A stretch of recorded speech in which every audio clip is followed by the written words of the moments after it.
Hello everybody. Well, I think the current storms have passed. I think there's another one coming in at the start of next week. And for once it seems that Cumbria, here where I am, we've been very lightly touched and had no damage that I actually know of. I think there's been some inland, some problems in Cumbria that is, but nothing as to what we've had previously.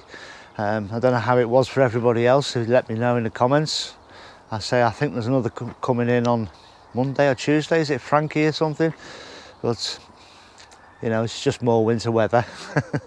Anyway, today I'm getting on with some transplanting and then a bit of harvesting. So yeah, good days here, happy days. So we'll crack on with the transplanting next.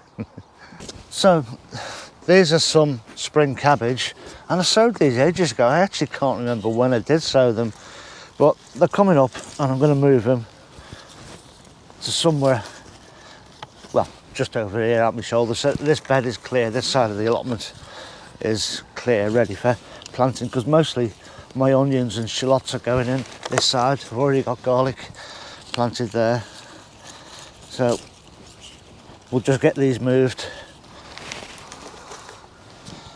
and we're good to go.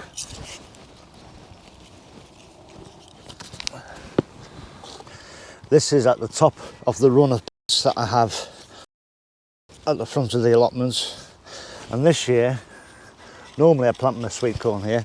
This year it's going to be a bit of a nursery bed, bit of an odds and sods bed, bit of a place to sow seeds and then transplant them from. So I'm going to put these cabbage in here. They're a bit ropey, cabbage, and they haven't done very well, to be honest. I sowed those seeds in where I've just taken these from, and I transplanted some of them into the little. They're not doing brilliantly either, but yeah, we'll carry on with it. We might just get some leaves or tiny little centres, so we'll let them go in there. I say this will be for things like radish and a few spring onions, that sort of thing, and anything I want to germinate in the soil. Look at that, a nice big worm there.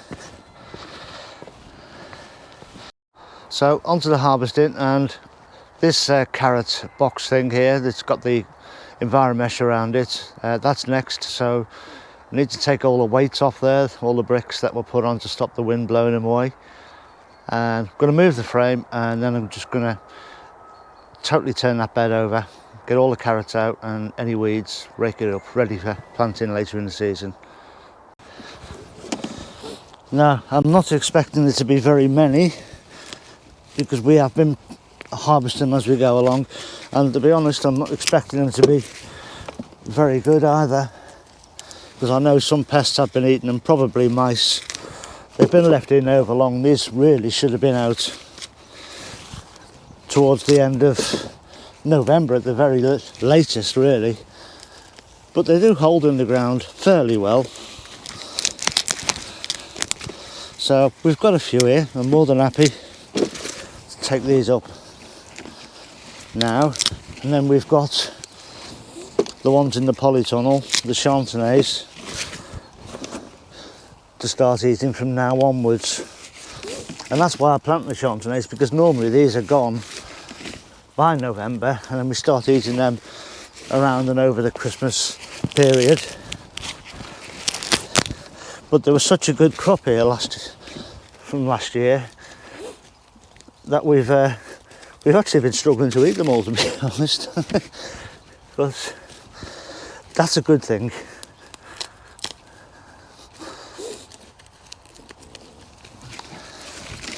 So there was various varieties in here. But mostly it was Autumn King and Burleycombe.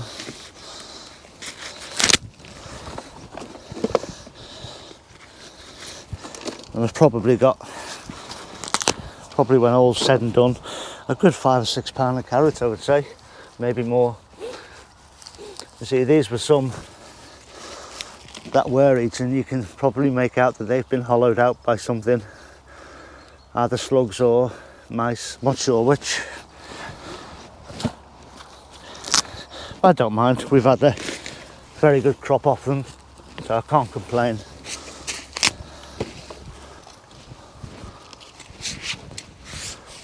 So there's another one ready for planting now.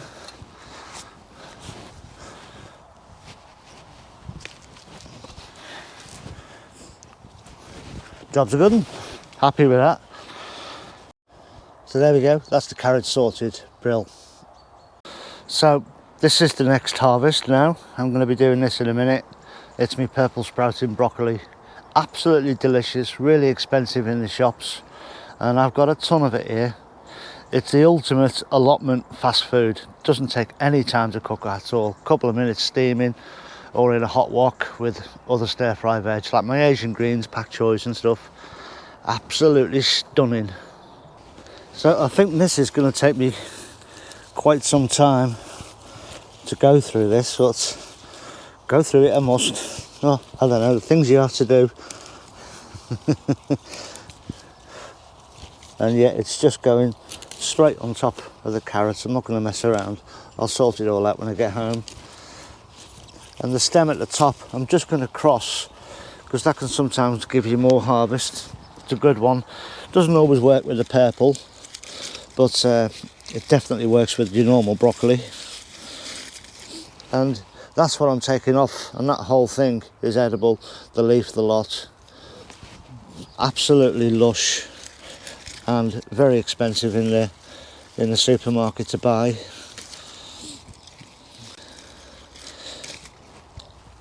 And we should get quite a few harvests off this over the next months.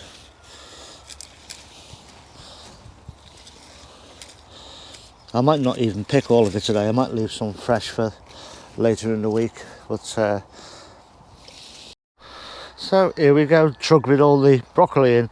It's not full of broccoli, obviously the carrots are underneath it, but there's enough for a few meals there. And the last thing I'm harvesting today, well, apart from some coriander, is some of this lettuce. It's grown very well, and this is a variety called overwintered.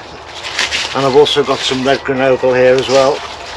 And I'm just going to put it straight into a bucket of cool water. And if you haven't tried doing this, then I recommend it. It just keeps it all nice and crisp and in good shape. Yeah, you can take this stuff up in a bag if you want to, but it'll never be quite the same.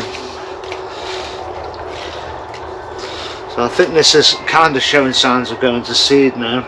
There's some here, this one's definitely going to seed. So we'll eat our way through this over the next week, 10 days. And we've got others in the other tunnel there that'll take its place. But gosh, that's enough for tonight anyway. That's brilliant. Now here in the small tunnel, I've got these trays which are going to take over from those salads when they've gone over, and I've got a mix of sort of Asian greens in this one, sort of pak choys and mizumas. In this one it's all kales, and this one is a loose leaf salad mix. So that will keep us going in greens when the other lettuce have gone over. And of course I've got other lettuce planted now or sown, which will then replace these here. So we've got a continual thing all the way through the season. There's a load of chard up here, some more pak choys, tatsoys and some more chard in here. And on this side there are mizumas. There is some more lettuce that we can go at here. Some of these are dying off. And what we've got here, now that's the celeriac, and these are my spring cabbage that don't look particularly good. And in these buckets we've still got potatoes to harvest, so there's still plenty of food to go at from fresh, as well as what I have stored at home anyway. So I've got about another half hour's work here to do before going home, just to tidy up all the mess I've made. Put some weights back on that carrot box ready. I'll be using that for something else coming up in the video shortly. It's an idea I got off a friend of mine, so yeah, I'll probably after this next storm, then that will be in use. But yeah, I think that's it for today. Just going to take all this veg home, prepare it, clean it, store it away for us to eat through this week. Very pleased with what we've managed to harvest, and as you can see there's absolute tons yet to come out, so we're not going to go short, which is fantastic. And it's the whole point and the whole aim of it. This is why I sow so many things. People think, Do you eat it? Well, yes, we do. We eat as much of it as we can, and we do give a bit away. But mostly we eat all of it. And we're not even vegans either, you know, we eat a good balanced diet. But anyway, that's it for now. Look after yourselves, everyone. Please stay safe, and I'll see you all very, very soon. Ta-ra now.